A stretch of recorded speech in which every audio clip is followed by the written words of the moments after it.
Ang mabuting balita ng Panginoon ayon kay San Mateo. Noong panahong iyon, sinabi ni Jesus sa kanyang mga alagad, "Kayo'y asin sa sanlibutan.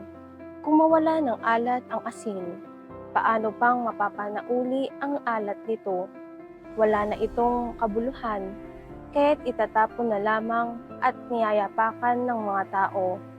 Kayo'y ilaw sa sanlibutan. Hindi maitatago ang isang lungsod na nakatayo sa ibabaw ng burol. Walang nagsisindi ng ilaw at naglalagay nito sa ilalim ng takalan. Sa halip ay inilalagay ito sa talagang patungan upang matanglawan ang lahat ng nasa bahay. Gayon din naman, dapat ninyong paliwanagin ang inyong ilaw sa harapan ng mga tao upang makita nila ang inyong mabubuting gawa at luwalhati ang inyong Ama sa langit." Ang mabuting balita ng Panginoon. Ang talinghaga ng asin at ilaw ay nagpapahiwatig ng ating responsibilidad bilang mga tagasunod ni Kristo. Tayo ang asin ng sanlibutan na nagbibigay lasa at nagpapanatili ng kabutihan sa lipunan. Ang ating mga aksyon at salita ay dapat umakay sa iba tungo sa kabutihan. Nakasaad na ang asin ay nawawala ng lasa kung hindi ito nagagamit. Sa ganitong paraan, ipinapahayag ang pangangailangan na tayo ay manatiling aktibong bahagi ng ating komunidad.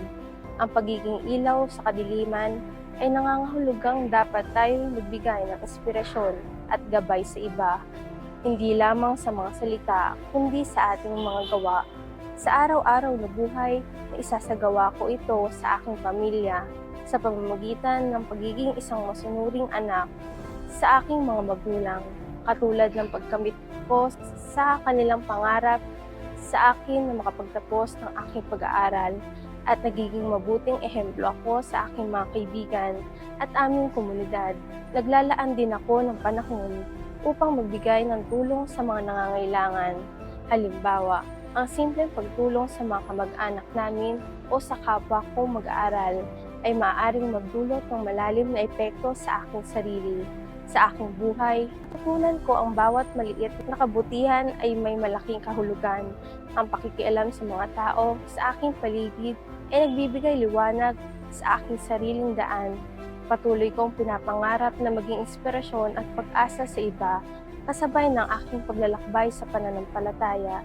Sa bawat araw, lumabas tayo na may hangaring maging asin at ilaw, nag-aalok ng lasa at gabay sa ating mundong puno ng hamon. Ang ating mga mabubuting gawa ay dapat na magpahayag ng ating pananampalataya sa Diyos.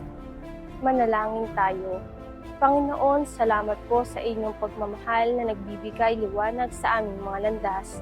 Tulungan mo po kami maging asin na nagbibigay lasa sa aming mga buhay at sa mga tao sa aming paligid. Naway kami ay maging liwanag na nagbibigay inspirasyon sa iba upang makilala kanila sa aming mga gawa at salita. Bigyan mo kami ng tapang na ipahayag ang inyong katotohanan kahit sa gitna ng kahirapan. Ikaw ang aming gabay at kami ang inyong mga alagad. Naway sa aming mga kilos, makita ng iba ang inyong kabutihan sa pangalan ni Jesus. Amen.